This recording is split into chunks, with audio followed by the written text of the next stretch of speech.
Good morning students, कैसे हैं आप स्टूडेंट्स। हम पढ़ रहे थे आपकी जो बुक है अभिव्यक्ति और माध्यम, उसका जो चैप्टर है जनसंचार और माध्यम।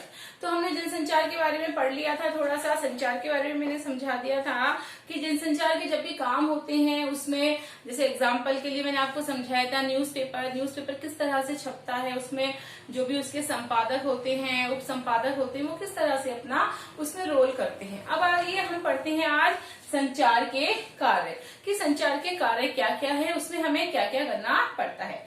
देखिए बच्चों, आप अपने रोजमर्रा के जीवन में संचार का वैसे तो रोज खूब इस्तेमाल करते हैं, जैसा कि मैंने एग्जाम्पलों के थ्रू आपको समझाया है। निश्चय ही आप उसके उपयोग और कार्यों से बहुत हद तक परिचित होंगे। और संचार विशेषज्ञों के अनुसार संचार के कई कार्य हैं।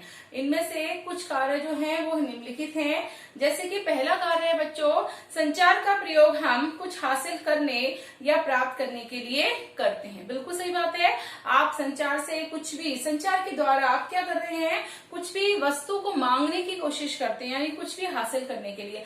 एग्जाम्पल के लिए, जैसे आप अपनी कक्षा में अपने फ्रेंड से आप कोई भी पुस्तक मांगने की बात कर रहे हैं, ये तो पहला संचार का कार्य था। दूसरा संचार का जो कार्य है वो है नियंत्रण। संचार के जरिए हम किसी के व्यवहार को नियंत्रित करने की कोशिश करते हैं, यानी उसे हम एक खास तरीके से व्यवहार करने के लिए कहते हैं। जैसे कि आपके साथ भी होता है, आपकी कक्षा में आपके जो शिक्षक हैं वो आपको नियंत्रित करते हैं, साथ में ही आपको बहुत ढंग का व्यवहार करने के लिए बार बार कहते हैं। फिर है तीसरा कार्य सूचना। हम कुछ भी जानने के लिए या कुछ बताने के लिए हम संचार का प्रयोग करते हैं। सपोज करिए कोई भी इंफॉर्मेशन की हमें आवश्यकता होती है या किसी को कोई भी इंफॉर्मेशन हमें देनी होती है, यानी कि सूचना देनी होती है, तो उसके लिए हम संचार का प्रयोग करते हैं। फिर आता है आपका चौथा कार्य अभिव्यक्ति। अभिव्यक्ति का मतलब होता है बच्चों कि आपकी जो भी विचार हैं, भावना है, आप उनको किस तरह से अभिव्यक्त करते हैं, किस तरह से आप उनको दूसरों के सामने बोलते हैं।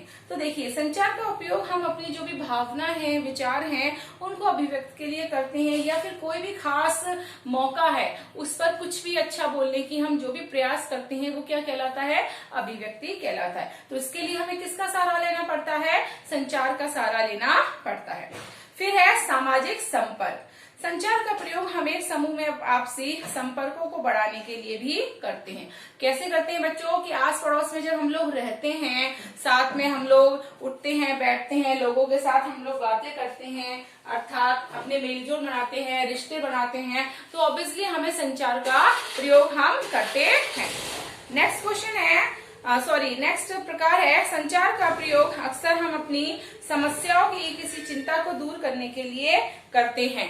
संचार का प्रयोग हम कब करते हैं, जब हमारी कोई भी समस्या आ जाती है, कोई भी परेशानी आती है, उसके बाद हम संचार का प्रयोग तुरंत करते हैं। एग्जाम्पल के लिए, आपको जैसे कोई भी सवाल समझ में नहीं आ रहा हो, उसका कोई मेथड समझ में नहीं आ रहा हो, या इसके अलावा आपकी कोई भी प्रॉब्लम हो सकती है, फिजिकली हो सकती है वो शायद, या मेंटली हो सकती है, आप बीमार हैं तो आप कहाँ जाते हैं, डॉक्टर के पास जाते हैं। अगर आप मेंटली प्रॉब्लम है तो आप किसी भी साइकोलॉजिस्ट के पास जाते हैं। क्यों? क्योंकि आपकी जो भी समस्या है वो उससे दूर हो जाती है।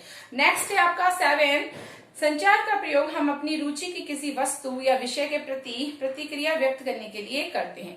देखिए बच्चे, सब इंसान की किसी न किसी चीज में रुचि होती है। ऑब्वियसली उस रुचि को हम आगे बढ़ाने के लिए या उस रुचि को किस तरह से सही डायरेक्शन में करने के लिए हम संचार का प्रयोग करते हैं। उससे क्या होता है, उसके प्रति हम अपनी रिएक्शन भी व्यक्त करते हैं। एग्जाम्पल के लिए, जैसे कि आपकी रुचि है डांस में, सिंगिंग में, पेंटिंग में, बहुत सारी ऐसी आजकल एक्टिविटीज है जिसमें हम पार्टिसिपेट करते हैं, जिनमें हम अपना फ्यूचर बनाते हैं।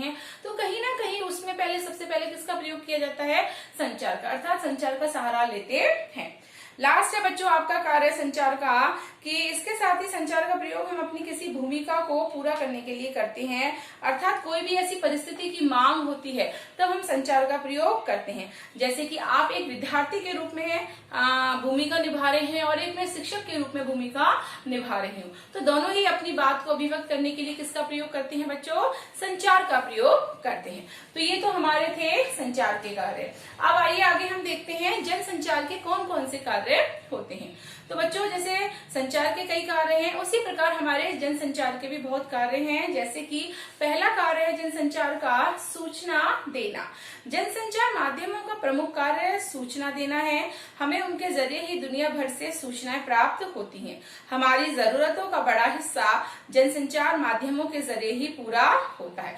कैसे होता है? जनसंचार का मतलब मैंने आपको बताया था मास कम्युनिकेशन, अर्थात मास कम्युनिकेशन का मतलब जनसंचार। जनसंचार में बहुत सारी टेक्नोलॉजी का हम प्रयोग करते हैं, जैसे कि टीवी है, रेडियो है, आपका फेसबुक है, व्हाट्सएप है ना, ट्विटर है, बहुत सारी चीजें हैं, आपकी समाचार पत्र है।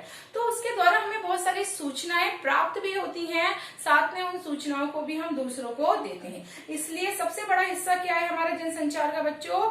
सूचना देना है।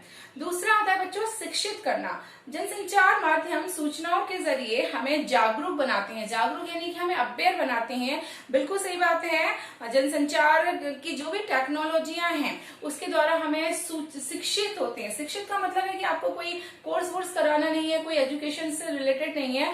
शिक्षित का मतलब है कि आप सही गलत की पहचान, अज्ञान और ज्ञान की पहचान किस तरह से कर सकते हैं। एग्जाम्पल के लिए आपको कोई फॉर्म भरना है या आपको कोई जॉब के लिए ट्राई करना है, तो आप गूगल पे जाके सर्च कर लेते हैं या आजकल आप यूट्यूब पे जाकर कुछ भी सर्च कर सकते हैं और आपको सही ज्ञान की प्राप्ति हो जाती है। नेक्स्ट है मनोरंजन करना। ये तो बहुत ही सरल है। जनसंचार का माध्यम आपको सभी जानते हैं कि आप जनसंचार के इन माध्यमों से बहुत अच्छे से अपनी लाइफ को एंजॉय कर रहे हैं। जैसे कि कोरोना काल है तो उस समय आप लोगों ने यूट्यूब पर बहुत सारी चीजों को सर्च करा है, उससे अपना कोई गाने सुनना है, कोई मूवी देख रहा है, कोई डांस सीख रहा है, तो बहुत सारी ऐसी चीजें हैं। उससे कहीं ना कहीं हम उस रूप में अपना मनोरंजन करते हैं। या फिर जैसे टीवी है, रेडियो है, उससे भी हम उस से कार्यक्रम देखकर टीवी पर अपना मनोरंजन करते हैं। एजेंडा तय करना। जनसंचार माध्यम सूचनाओं और विचारों के जरिए किसी देश और समाज का एजेंडा भी तय करते हैं। मतलब यानी कि पूरी एक तरीके से प्लानिंग होती है कि हमारे समाज में, हमारे देश में अब कौन सा कार्य होने वाला है। यदि कोई भी कार्य होने वाला है उससे सबसे पहले क्या करते हैं बच्चों? हम प्लानिंग करते हैं। जब समाचार पत्र और समाचार चैनल किसी खास घटना या मुद्दे को प्रमुखता से उठाते हैं तो उन्हें हम व्यापक कवरेज देते हैं। कई बार जैसे आपने देखा होगा कि स्टिंग ऑपरेशंस होते हैं, जैसे कि किसी की चीज का खुलासा होता है ना, किसी का पर्दाफाश होता है, तो उसके लिए पूरी प्लानिंग के साथ ये सारे काम हम करते हैं। नेक्स्ट है बच्चों आपका निगरानी करना। किसी लोकतांत्रिक समाज में जनसंचार माध्यमों का एक प्रमुख कार्य सरकार और संस्थाओं के जो भी कामकाज हैं उसमें पूरी तरह से क्या करते हैं? हम निगरानी रखते हैं। अर्थात निगरानी का मतलब ये है कि कई बार ऐसा होता है कि कोई काला काम हो रहा है या कोई फ्रॉड काम हो रहा है, तो लोग बात क्या करते हैं, या समाचार संपादक हैं या जो भी उनके रिपोर्टर्स हैं, पूरी छानबीन करते हैं, जाकर देखते हैं कि कौन सा सरकार की तरफ से गलत काम हो रहा है या कोई गलत कदम उठाया जा रहा है, या कोई भी संस्था होती है या फिर कोई भी संगठन होते हैं उसमें किस तरह की गलत चीजें बरती जा रही हैं, या लोगों को जो बेकार की लोगों को जो क्या कर सकती हैं, उनको प्रभावित कर सकती हैं। इस तरह से उन सारी चीजों पर ध्यान रखा जाता है। तो इसमें कहीं ना कहीं जनसंचार का एक पूरा एक रोल होता है कि वो किस तरह से उसमें निगरानी करते हैं। नेक्स्ट है आपका विचार विमर्श के मंच। देखिए विचार विमर्श के मंच से तात्पर्य है बच्चों कि जनसंचार माध्यमों का एक कार्य यह भी है कि वे लोकतंत्र में विभिन्न विचारों को अभिव्यक्त करने के लिए मंच उपलब्ध कराते हैं, आम जनता को भी और जो होते हैं साथ में खास लोग उनको भी। जैसे कि समाचार पत्र के संपादकीय पृष्ठ पर किसी घटना या मुद्दे पर विभिन्न विचार रखने वाले लेखक जो है वो अपनी राय व्यक्त करते हैं। आपने देखा होगा बहुत सारे ऐसे मंच होते हैं जिस पर लोग अपनी अपनी विचारों को, भावनाओं को प्रकट करने की पूरी क्षमता रखते हैं। तो बच्चों ये तो हमारे थे जनसंचार के कार्य। अब आगे हम देखते हैं कि जनसंचार का माध्यमों का भारत में किस तरह से विकास हुआ, कैसे हमारे भारत में जनसंचार आया। तो देखिए भारत में बच्चों आज भी जनसंचार के आधुनिक माध्यम जिस रूप में मौजूद है, यानी कि जो टेक्नोलॉजी हम जिस रूप में देख रहे हैं या उसको यूज कर रहे हैं, कहीं ना कहीं उसकी प्रेरणा भले ही हमें पश्चिमी जनसंचार से मिली हो, क्योंकि ये सारी चीजें कहाँ से आई हैं? पश्चिमी सभ्यता से हमने ली हैं। लेकिन हमारे देश में भी जनसंचार का माध्यमों को अगर देखा जाए तो उसका जो इतिहास है अगर कम पुराना नहीं है। अर्थात हमारे इतिहास में भी जनसंचार के बहुत सारे ऐसे माध्यम थे जिसको हम बहुत अच्छे से देख सकते थे। देखिए, बड़ी सहजता के साथ इसके पौराणिक काल के मिथकीय पात्रों में खोजे जा सकते हैं। जो देखिए, आप सभी जानते हैं, आज से बहुत सालों पुरानी बात है, देव ऋषि जो नारद है, आप सभी जानते हो, देव ऋषि नारद जो थे भारत के पहले समाचार वाचक कहे जाते हैं। अर्थात उनको भारत का पहला समाचार वाचक कहा जाता है। किसको?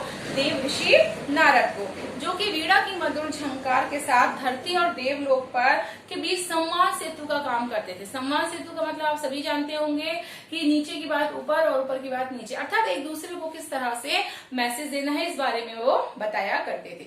उन्हीं की तरह महाभारत काल में भी महाराज धृतराष्ट्र और उनकी जो पत्नी थी गांधारी, आपको पता है वो दोनों जो धृतराष्ट्र थे वो तो आंखों से अंधे थे और उनकी पत्नी ने अपनी आंखों पर पट्टी बांध रखी थी। तो जो महाभारत का युद्ध हुआ था उस समय संजय थे, संजय उनको जो भी लाइव था, यानी कि जो सीधा प्रसारण कहते हैं एक तरीके से, आंखों देखा हाल, उसका विवरण उनको सुनाते थे और हर चीज के बारे में बताते थे। अर्थात ये भी एक प्रकार का क्या हुआ बच्चों? जनसंचार हो गया। वह एक अत्यंत समृद्ध संचार व्यवस्था की ओर इशारा करते हैं। देखा जाए तो कहीं ना कहीं अगर हम ध्यान से सुने और माने तो वो भी कहीं ना कहीं जनसंचार का कार्य होता है। जनभावनाओं को राज दरबार तक पहुंचाने और राजा का संदेश जनता के बीच प्रसारित करने की समृद्ध व्यवस्थाओं के उदाहरण भी हमने बहुत देखे हैं। जैसे कि आपके चंद्रगुप्त मौर्य हैं, अशोक है, जैसे सम्राटों के शासन काल में स्थायी महत्व के संदेशों को बच्चों शिलालेखों पर लिखा गया है ना। आपने देखा होगा जो अशोक थे उसने बहुत सारी शिलालेखों पर बहुत सारे संदेश लिखे थे और जगह जगह उन शिलालेखों को क्या कर रहा था? स्थापित करवाया था, ताकि जो भी आम जनता है उन शिलालेखों को, उन पर लिखे हुए जो भी संदेश हैं उनको पढ़ेगी और समझेगी। अर्थात संदेशों को कहीं ना कहीं उन्होंने क्या करा है? पूरी तरह से प्रदर्शन कराने की कोशिश की है। और तो और वो अपने कर्मचारियों के द्वारा क्या करते थे? जनता के बीच संदेश भेजने की व्यवस्था भी करते थे।